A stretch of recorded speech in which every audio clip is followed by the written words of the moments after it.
오늘 우리에게 주신 하나님의 말씀은 창세기 29장 21절부터 끝절까지의 말씀입니다. 저와 여러분이 한 절씩 교독하도록 하겠습니다. 창세기 29장 21절입니다. 야곱이 라반에게 이르되 내 기한이 찼으니 내 아내를 내게 주소서. 내가 그에게 들어가겠나이다. 저녁에 그의 딸 레아를 야곱에게로 데려가매 야곱이 그에게로 들어가니라.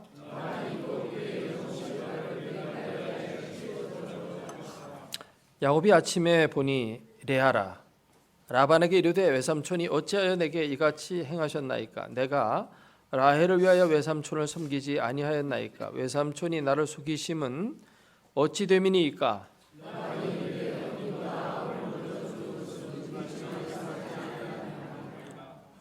이를 위하여 7일을 채우라. 우리가 그도 내게 주리니 네가 또 나를 7년 동안 섬길지니라.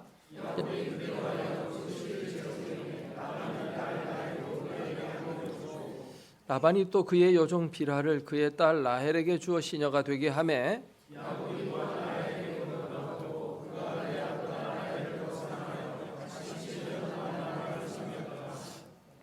여호와께서 레아가 사랑받지 못함을 보시고 그의 태를 여셨으나 라헬은 자녀가 없었더라.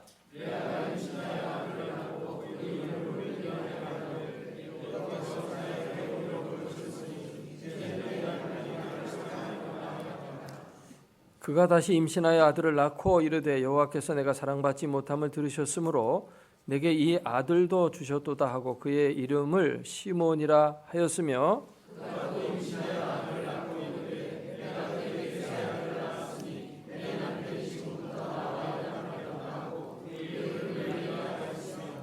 그가 또 임신하여 아들을 낳고 이르되 내가 이제는 여호와를 찬송하리로다 하고 이로 말미암아 그가 그의 이름을 유다라 하였고 그의 출산이 멈추었더라. 아멘.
유럽에서 콜레라가 유행할 때 한 사람이 마차를 끌고 도시로 들어가고 있었습니다.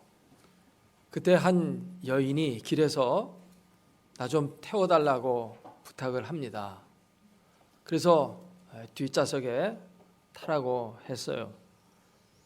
그런데 뒤 탄 그 여인이 뭔가 음산한 느낌을 주는 겁니다. 그래서 물어봤어요. 당신은 누굽니까? 그러니까 나는 콜레라입니다. 당장 내리시오. 그러니까 그 여인이 내가 저 도시에 가서 딱 10명만 죽이기로 약속할 테니까 태워달라고 했습니다. 그래서 그러면 10명만 죽이는 조건으로 태우고 갑니다. 도시 입구에 들어섰는데 벌써 콜레라로 죽은 사람이 1000명이 넘은 겁니다. 그래서 이 마부는 여인한테 약속이 틀리지 않소. 10명만 죽이겠다고 해놓고 왜 지금 벌써 1000명이나 죽었다고 하니까 이 콜레라 여인이 하는 말이 나는 아직 한 사람도 죽이지 않았습니다. 저 사람들은 지금 두려움에 떨어서 죽은 겁니다. 이렇게 말하는 것입니다. 아주 유명한 우화인데요. 신종 전염병이 있다든지 어떤 다른 무슨 재난에 대한 위험이 감지되었다든지 이럴 때 그 재난보다도 그 전염병보다도 사람들은 그것으로 말미암아서 갖는 두려움, 이것으로 말미암아 더 큰 타격과 피해를 입는다는 이야기입니다. 코로나19 이것이 정식 명칭입니다. 이걸로 인해서 지금 온 세계는 경계심을 늦추지 않고 있습니다. 그런데 이걸로 인해서 사실은 온 삶이 다 얼어붙은 것 같아요. 그러나 너무 두려워할 것은 없습니다. 우리 한국인은 아직도 한 사람의 사망자가 없고 확진자들도 지금 계속 완치되어져 가고 있는 중입니다. 디모데후서 1장 7절 말씀을 보면 하나님이 우리에게 주신 마음은 두려워하는 마음이 아니요 라고 했어요. 두려워하는 것은 하나님이 주시는 마음이 아니에요. 그러므로 주 안에서 평강을 누리시기를 바랍니다. 하나님이 우리에게 주시는 마음은 평강이고 장래에 희망을 주려는 생각이라고 했어요. 이런 일이 있을 때 우리는 더욱 깨어서 하나님 앞에 기도해야 할 줄로 믿습니다. 역대하 7장 13절 14절 말씀을 보면 이 땅에 기근이 임하고 전염병이 창궐하고 사람들이 그 재난으로 인해서 고통을 받게 될 때에는 내 이름으로 일컫는 내 백성이 스스로 낮추고 그 악한 길에서 떠나고 하나님께 기도하면서 그 얼굴을 구하게 되면은 하나님께서 하늘에서 듣고 그들의 죄를 다 사해 주시고 그 땅을 고쳐 주실 것이라고 말씀하셨습니다. 그러므로 우리는 이런 때일수록 더욱더 하나님 앞에 기도해야 할 줄로 믿습니다. 세상 사람들처럼 경직되고 두려워 떨고 무서워하는 것이 아니라 하나님을 더욱 찾고 하나님의 얼굴을 구하고 기도하는 성도가 되어야 할 줄로 믿습니다. 중세시대에 흑사병이 유럽을 휩쓸었습니다. 그때 유럽에서 죽은 사람의 숫자가 유럽 인구의 3분의 1이 죽었다고 그래요. 그 숫자는 헤아릴 수가 없습니다. 너무 많이 죽었기 때문에. 그럼에도 불구하고 그리스도인들은 예배하기를 중단한 적이 없고 하나님 앞에 오히려 기도하고 하나님의 긍휼을 구했던 것입니다. 세상 만사가 그냥 이루어지는 게 아니에요. 다 하나님의 허락 가운데서 이루어지는 것인데, 지난 주간에 두레교회의 김진홍 목사님 칼럼을 그 홈페이지에 들어가서 제가 읽어보았는데 이런 얘기가 있습니다. 중국 공산당이 종교를 좀 정리해야 되겠다 이런 생각을 가지고 우한이란 도시를 시범도시로 선정을 하고 거기에 많은 교회들을 다 포크레인으로 밀어서 철거를 하고 십자가를 불태우고 한국 선교사들을 다 내어 쫓고, 그러니까 기독교를 그냥 성경이 말하고 있는 기독교가 아니라 공산당의 입맛에 맞는 기독교를 만들어 가려고 하는 거예요. 그러니까 외국인들은 필요 없다. 다 내쫓는 것입니다. 그리고 거기 많은 목사들을 잡아가지고 감옥으로 보내고, 그리고 십자가를 뜯어낸 교회당 건물 안에는 시진핑 초상화를 걸고 그렇게 했다는 것입니다. 근데 마침 그 도시에서 코로나19가 발생했어요. 그리고 그 종교 탄압을 하면서 교회를 철거하고 하는 일을 하는 그 철거 반장이 이 코로나19로 죽은 제 첫사람이라고 합니다. 그래서 이 코로나19가 공산당의 기독교 탄압과 무슨 관련이 있을 것 같다라는 그런 이야기를 쓰고 있어요. 단언할 수는 없지만 직접 혹은 간접적으로 관련이 있는 것은 사실인 것 같습니다. 우리는 하나님 무서운 줄을 알아야 돼요. 어떤 권력을 유지하기 위해서 혹은 어떤 인간의 유토피아를 건설하기 위해서 하나님을 대적하는 행위는 반드시 심판을 받지요.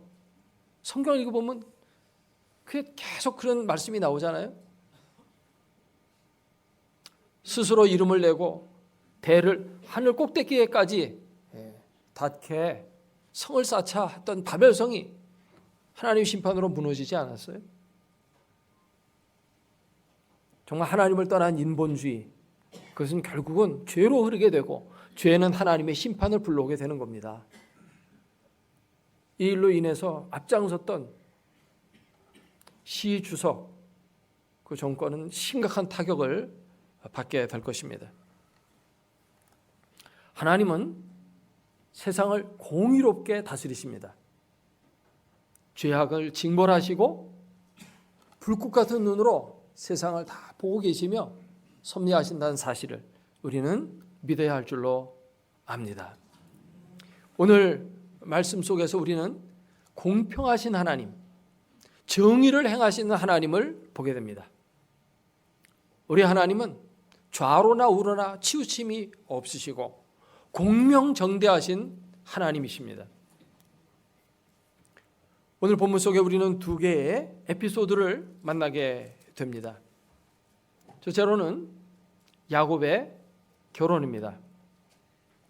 야곱은 형을 속이고 형의 분노를 사가지고 형이 자기를 죽이려고 해서 도망치다시피 외삼촌 댁 하란이라는 곳까지 와서 그곳에서 얹혀 살면서 마치 종처럼 일하며 자기가 특별히 그 외삼촌 라반의 둘째 딸인 라헬이 너무 용모가 아리따웠기 때문에 사랑했고 그를 아내로 맞아들이기 위해서 7년 동안을 계약을 맺고 봉사를 하게 되죠. 그래서 드디어 7년을 다 채우게 됩니다. 보통 그 당시에 신부값으로 이제 돈을 지불하는데 1년 품삯을 지불하는 경우도 있고 또 아주 많이 지불하면 3년 품삯을 이렇게 지불하는 경우들이 있다고 고대 문헌을 읽어보면 돼 있어요. 그런데 7년을 봉사한 건 아주 최고로 비싼 값에 그 딸을 판 거라고 할 수가 있습니다. 근데 어쨌든 7년을 다 마치고 이제 드디어 결혼식을 하게 됩니다. 고대 근동 사회에서 결혼식은 주로 밤에 이루어집니다. 하루의 일과를 다 끝내고 저녁 때 결혼식을 하기 때문에 어두컴컴하지요. 그래서 신랑이 신부를 잘 알아볼 수가 없습니다. 또 술을 많이 마시기 때문에 또 정신이 이렇게 막지가 못하겠죠. 그런 가운데서 이제 결혼식을 하고 그 다음날 아침에 일어나 보니까 신부가 바뀌어 있는 겁니다. 자기가 사랑했던 라헬이 아니고 레아예요. 너무 황당하잖아요. 그것도 황당한데 자기가 지금 몇 년 동안 일했습니까? 7년 동안 공을 들였습니다. 7년 동안 빌딩 하나 세웠는데 그 다음날 아침에 빌딩 세운 다음날 아침에 쓰나미가 몰려와가지고 7년에 그 공이 다 날아가 버린 것 같은 너무도 황당한 일을 겪게 된 겁니다. 이 야곱은 레아를 별로 좋아하진 않았어요. 왜냐하면 성경을 보니까 못생겼다는 겁니다. 그래서 별로 좋아하진 않았는데 그 여자가 옆에 누워 있는 거예요. 이렇게 난감할 때가 있습니까? 이 야곱은 화가 났어요. 그래가지고 라반에게 말하죠. 외삼촌이 왜 나를 이렇게 속였습니까? 라헬을 위해서 내가 7년 봉사했는데 왜 레아를 주십니까? 그러니까 우리 고장 풍습은 순서대로 보내는 거야. 언니가 먼저 시집가야 그 다음에 동생 가는 거지. 동생이 먼저 시집가는 그런 법은 없다. 그러면서 마음을 달래줍니다. 네가 이 잔치 결혼식 7일 하는데 7일간 잔치하는데 마지막 날에 내가 라헬 줄 테니까 다시 7년 동안 또 나를 위해서 일해달라. 그렇게 얘기를 합니다. 라헬을 위해서는 7년 봉사하는 것이 어떻게 보면 아깝지 않았던 것 같아요.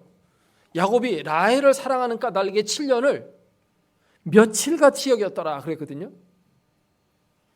근데 이 레아를 위해서 7년 하라고 그랬으면 결혼 안 한다고 그랬을 거예요.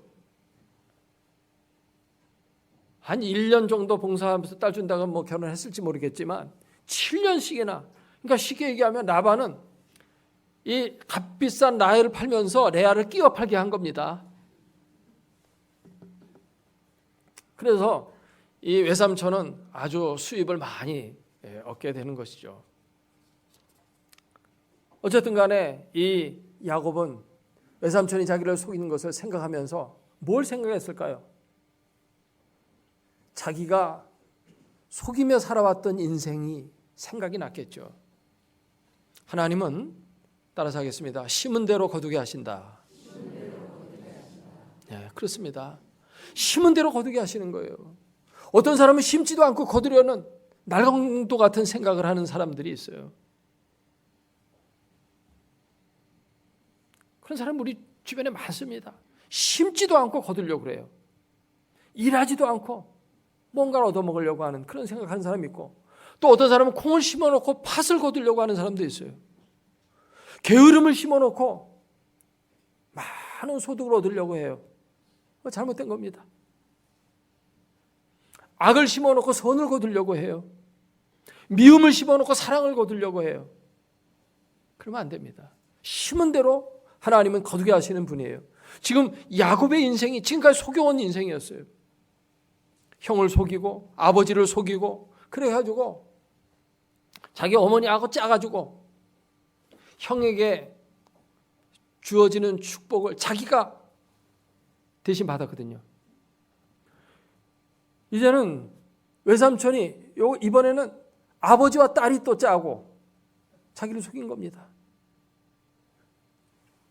어머니와 아들이 아버지와 딸로 바뀐 것만 다를 뿐이지 속인 건 똑같아요. 내가 아버지를 속였더니 이렇게 속이는 벌을 받는구나 깨달았을 거예요.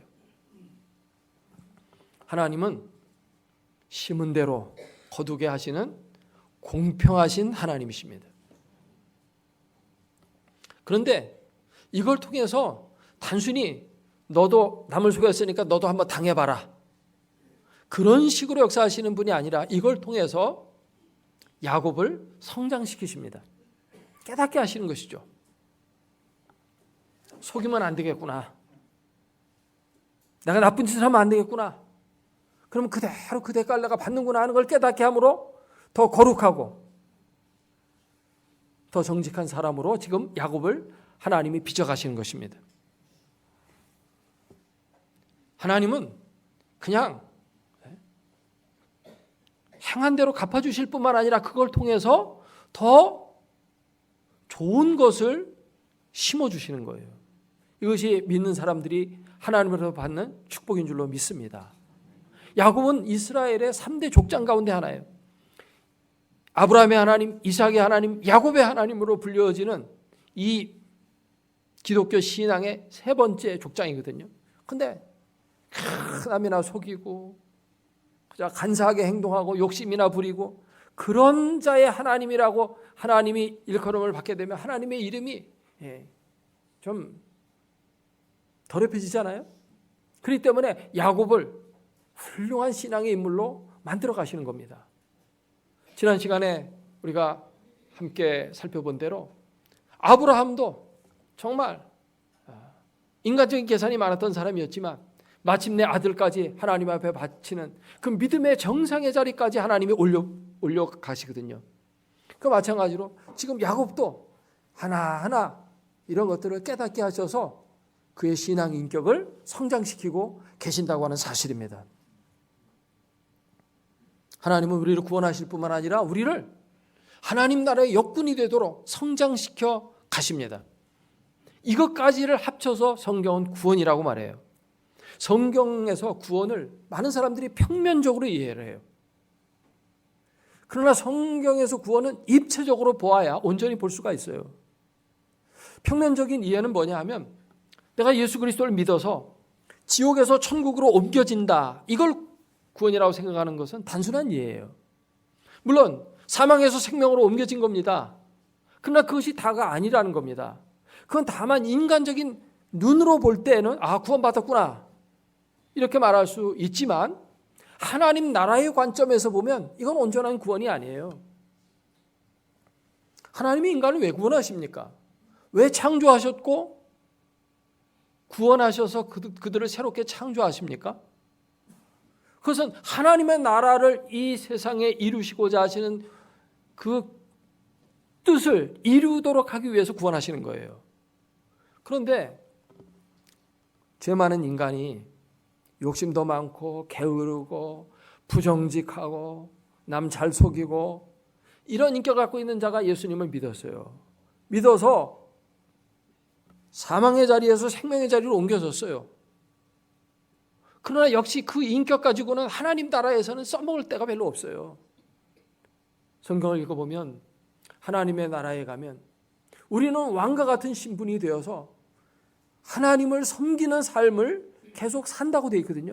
하나님을 잘 섬기려면 훌륭한 신앙 인격을 가져야 되는 겁니다. 그래야 잘 섬길 수 있어요.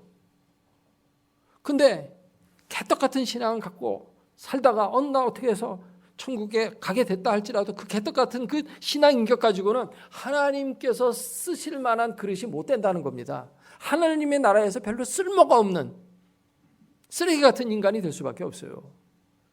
그런 것은 온전한 구원이 아니에요. 하나님은 우리를 예수 믿어 사망에서 생명으로 옮겨놓은 다음에 그를 하나님 나라에서 정말 왕 같은 제목으로 쓸만한 그러한 일꾼으로 성장시켜 가신다고 하는 사실입니다. 그러니까 날마다 예수 그리스도를 닮아가야 돼요. 이것이 아주 중요한 것입니다. 하나님의 궁극적인 목적은 훌륭한 사람을 만드는 데 있는 것이지 그저 자리만 옮기게 하고 옷만 바꿔주는 데 있는 게 아니에요. 우리를 구원하셔서 그리스도로 옷 입혀주어가지고 옷만 바꿔 입었지 그 속모습은 그대로 있는 상태에서 천국 가게 된다면 그게 무슨 온전한 구원이겠어요? 사람이 달라져야지. 사람은 달라지지 않고 옷만 새 옷 입었다고 그리스도의 의의 옷을 입었으니까 넌 천국에 들어와라. 천국에 들어왔어요. 근데 보니까 옷은 정말 빛난 옷을 잘 입었어요. 그리스도의 십자가의 피로 깨끗이 씻어진 깨끗한 옷을 입었어요. 근데 그 인격이 더러운 거예요. 사람이 더러운 거예요. 몸에서 냄새가 나요. 그게 온전한 구원일까요? 하나님은 우리의 사람을 변화시키는 그러한 구원을 베푸시는 거예요. 그래서 예수님을 십자가에 희생시킨 겁니다. 그냥 용서해 줄 수도 있는데 왜 예수님이 십자가에 희생시키셨을까요? 죄인은 엄연히 따로 있는데 죄인은 죄인이 마땅히 죽어야 공의로운데 죄인은 죽지 않고 왜 죄 없으신 예수님이 죽어야 했을까요? 그걸 잘 생각해. 그게 기독교 신앙의 핵심이거든요. 그건 전혀 공의로운 게 아니에요. 죄인이 벌을 받아야 공의롭고 의인이 상을 받아야 공의로운 것이지 죄인은 그냥 그 모습 그대로 변하지도 않고 그냥 욕심 그대로 갖고 있는데 그냥 너는 그냥 어떻게 됐든지 간에 예수를 믿었으니까 천국에 들어가라. 이게 무슨 하나님의 구원일까요? 그건 아닌 것이죠. 그저 아버지 잘 만나가지고 믿음의 3대 족장으로 야곱이 태어났으니까 야곱은 너는 뭐 온갖 나쁜 짓 다 하고 남 잘 속이고 그런다 할지라도 너는 그냥 3대 족장 되고 천국에서 그냥 빛나는 이름 되라. 이거는 하나님이 원하시는 그림이 아니에요.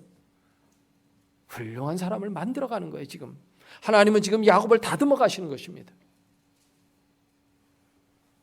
이걸 잘 깨달아야 돼요. 우리가. 라반은 자기 딸들하고 짜고 이제 조카를 속여가지고 이제 결혼을 이상하게 망가뜨렸어요. 그러다 보니까 원하지 않게 이제 부인 둘을 얻게 되고 또 나중에는 또 아들 낳기 경쟁을 해가지고 또 그 시녀까지 합쳐서 4명의 부인을 얻게 돼서 12아들을 얻게 되죠. 12아들은 이스라엘 12지파를 형성하게 되는 것이죠. 그래서 이 라반의 어떤 죄악된 행동 이것이 있었음에도 불구하고 하나님의 뜻은 그대로 이루어지죠. 하나님의 뜻이 이루어지니까 우리는 무슨 죄를 지어도 상관없다. 그런 뜻으로 생각하면 안 되는 것입니다.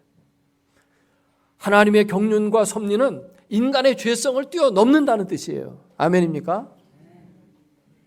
인간의 죄 때문에 하나님 뜻이 이루어지지 않다면 이 땅에 하나님의 나라는 이루어지지 않아요. 천국은 이 땅에 임할 수가 없습니다. 인간의 죄악에도 불구하고 하나님은 그 죄악을 다 이용해가지고 하나님의 거룩한 뜻을 이루어내셔요. 어떤 사람이 자전거, 고물 자전거를 갖다 길에다 버렸습니다. 아무짝에도 쓸모없는 거예요. 근데 어떤 사람이 그걸 주워다가 안장을 띄고 핸들을 띄워가지고 황소 머리같이 만들었어요. 근데 그게 가격이 수백억이 됐어요. 피카소라는 세계적인 화가가 그렇게 만들었거든요. 인간이 다 망가뜨려 놓아도 하나님은 그거를 멋진 작품으로 만드셔요. 지금 이렇게 야곱도 속이고 외삼촌도 속이고 딸들도 짜고 그렇게 움직이지만 결국은 하나님의 뜻은 이루어집니다. 하나님의 거룩한 경륜은 인간의 죄악을 넘어서기 때문이에요. 그렇기 때문에 소망을 하나님께 두어야 되는 겁니다. 그러나 더 우리가 하나님 앞에 책임 있게 행동하려고 할 것 같으면 정직하게 행동했어야 돼요. 정직한 결혼을 했어야 돼요. 정직하게 결혼했으면 꼭 뭐 4명이 꼭 낳아야 될 필요 있어요. 한 사람이 12명 낳으면 되는 거지. 그렇게 해서라도 하나님은 다 만들어 가실 수가 있는데 죄악된 행동, 그것은 하나님 앞에 용납될 수가 없는 거죠. 두 번째 에피소드는 여기 레아의 아들 낳는 이야기예요. 레아는 사랑받지 못했다고 되어 있어요. 왜 못 받았냐면 앞에 나오거든요. 이 레아는 시력이 약했다. 17절에 나와요. 라헬은 곱고 알이 떴다. 이랬습니다. 그러니까 사랑 못 받은 건 뭐 어떻게 보면 당연한 거죠. 왜 야곱한테 왜 너는 레아는 사랑하지 않고 라헬만 사랑했냐? 왜 편애했느냐? 이 나쁜 놈아 그럴 건 아닌 것 같아요. 남자의 입장에서 보면 예쁜 놈 여자가 좋은 거 그거 당연한 거 아니겠어요? 기왕이면 다홍치마라는 말이 있잖아요. 그런데 하나님께서 이 사랑받지 못한 레아를 그냥 버려두지 않으셨어요. 그에게 은혜를 베푸셨습니다. 하나님은 공평하신 하나님이셔요. 사랑을 못 받는 대신 뭘 줬습니까? 아들의 축복을 준 겁니다. 그래서 하나님은 공평하게 이뤄가시는 거예요. 사실상 4명을 통해서 아들 12명을 낳는데 그중에 6명을 이 레아가 낳아요. 나머지 3명이 각각 2명씩 낳게 돼요. 나중에는 결국. 그러나 우선적으로 젊었을 때는 나이가 들면 남편 사랑 없어도 자식 보는 재미로 살아가지만 젊었을 때는 그래도 우선 남편이 그립고 남편 사랑이 필요하지 않겠어요? 그때는 라헬은 자식을 안 주는 겁니다. 그리고 레아에게만 자식을 아들을 주는 거예요. 그래서 기쁨을 주시는 거죠. 공평하게 하시는 거예요, 하나님은. 결국은 나중에 라헬도 자식을 낳긴 낳지만 자식 낳다가 난산에서 죽어요. 베냐민을 낳고 죽습니다. 그때가 날짜를 계산해 보면 결혼한 지 한 13년에서 14년 정도 지났을 때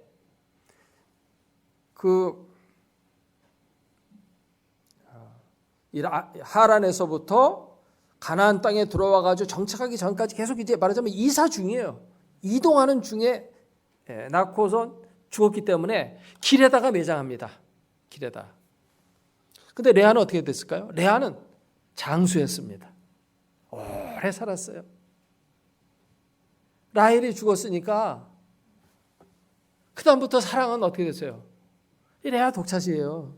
남편 사랑 많이 좀 13년 동안은 사랑 좀 덜 받았지만 그래도 그 이후부터는 계속 남편 사랑 받으면서 정실 부인이 돼가지고 사랑 많이 받고 장수하다가 죽어서 막벨라 굴에 안장됩니다. 막벨라 굴은 거기 믿음의 선조들이 묻힌 곳이에요. 아브라함, 사라, 이삭 이런 그 선조들에게 조상들의 묘가 있는 거기에 이렇게 편안히 안장이 돼요. 지내놓고 보면 레아는 처음엔 사랑을 못 받았지만 하나님이 다 그것을 갚아주시거든요. 도우시는 하나님. 그런 축복을 받았습니다. 할렐루야. 그러니까 하나님은 왜? 따라서 하겠습니다. 공평하신 하나님. 이 과정에서 레아는 하나님을 배워가요. 정말 자기가 못생겨가지고 사랑 못 받는 그런 어려움이 있었기 때문에 오히려 하나님을 더 알게 된 것 같아요. 자기 남편을 통해서 여호와 하나님께 대한 신앙을 배우고 하나님을 의지합니다. 그래서 아들을 낳게 되는데 사랑받지 못하는 이 레아에게 르우벤이라는 아들을 줍니다. 르우벤이라는 것은 벤이라는 말은 아들이란 뜻이고 르우라는 말은 본다는 뜻이에요. 그러니까 보라 아들이다 그런 뜻이죠. 그러니까 아들을 낳은 거예요. 하나님은 나를 보고 계시는구나. 내가 사랑받지 못하는 것을 알고 계시는구나. 우리 하나님은 우리를 감찰하시는 하나님이십니다. 우리가 지금 힘들고 경제적으로도 어렵고 나라가 어수선하고 코로나19가 창궐하고 이런 거 하나님이 지금 알고 계실까요? 네, 다 알고 계신다는 것입니다.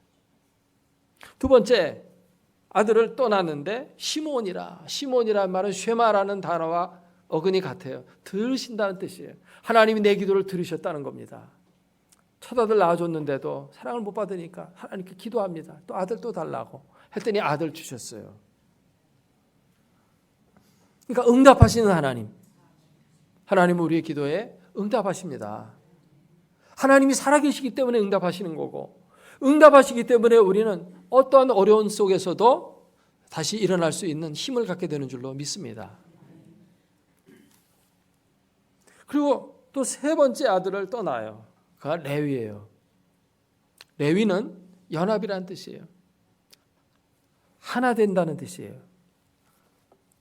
이제 아들이 셋이 있으니까 남편이 나와 연합하리로다. 그래도 남자들이 이제 자식들 보는 재미가 있잖아요. 그러니까 라헬의 침소로 안 가고 레아의 침소로 자주 오는 거예요. 그 이유는 뭐예요? 자식들 보려고 오는 거야. 토끼 같은 자식들 이렇게 보니까 너무 좋잖아요. 귀엽고 커가는 모습, 말하는 거 하나씩, 단어 하나하나 배워가는 거, 걸음마 하는 거, 그런 거 볼 때 얼마나 귀여워요. 그러니까 그 레아의 침실에 자주 와서 거기서 자고 가는 겁니다. 하나 되게 하시죠. 우리 하나님은 하나 되게 하시는 하나님이십니다.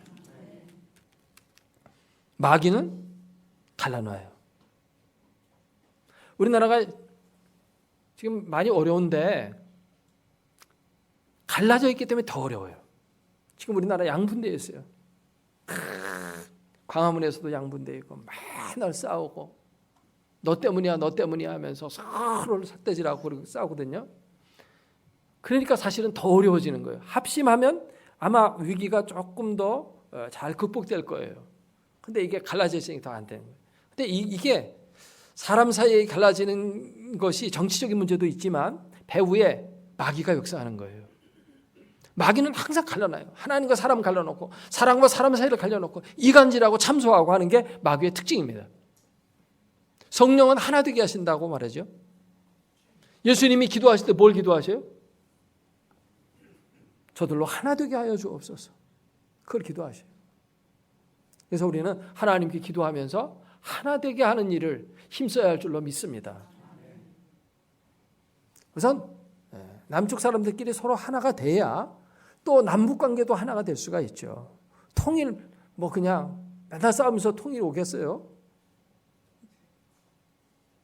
남쪽에 있는 사람끼리도 하나가 안 되는데 체제가 다른 북쪽하고 하나가 되겠어요? 말로만 통일하는 거지. 말로는 통일하는데 행동으로는 통일을 향해 가지 않아요. 분열을 향해 가요. 잘못된 겁니다. 성경을 읽어보면 하나 되는 방법이 있어요. 예수님의 방법이에요. 저 나쁜 놈들 다 쫓아내고 저 사람들 다 죽여라. 그렇게 해가지고 되는 게 아니죠. 예수님이 십자가를 지고 기도하는 가운데 하나는 이루어지는 거예요. 여기 레위의 그 이름 그대로 레위 지파에서 대제사장과 제사장들이 나와요. 그들이 하는 일이 뭐예요? 하나님과 인간 사이를 하나 되게 하는 일을 합니다.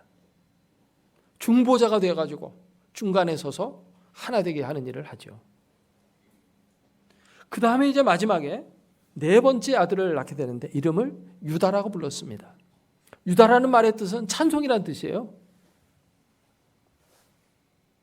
정말 하나님은 우리의 찬송을 받으실 만한 분이라는 고백입니다. 네 번째 아들까지 주시니까 정말 하나님의 은혜가 너무 감사하다는 것입니다. 레아는 아들이 하나도 없는데 나는 아들 넷씩이나 주셨으니 하나님께만 감사할 것뿐이에요. 정말 하나님은 우리의 찬송과 영광을 받기에 합당하신 분이십니다. 하나님 앞에서는 우리가 감사할 것밖에 없어요. 연약한 자를 돌보시고 과부와 고아의 아버지가 되시는 그런 분이세요. 약자를 버려두지 않으시고 오히려 약한 자를 들어서 강한 자를 이기게 하시고 무지한 자를 들어서 지혜로운 자를 이기게 하시는 분이세요. 그 사랑을 받지 못한 자에게는 애를 주시고 애를 못 낳는 사람에게는 또 사랑을 받게 하시고 하나님은 공평하신 하나님이신 줄로 믿습니다. 송명이라는 시인이 있어요. 이분은 뇌성마비로 태어났어요. 몸이 비비 꼬입니다. 말하는 것도 힘들어요. 말 한마디 하는 게 막 온몸을 비틀면서 얘기를 해야 되기 때문에 굉장히 아파요.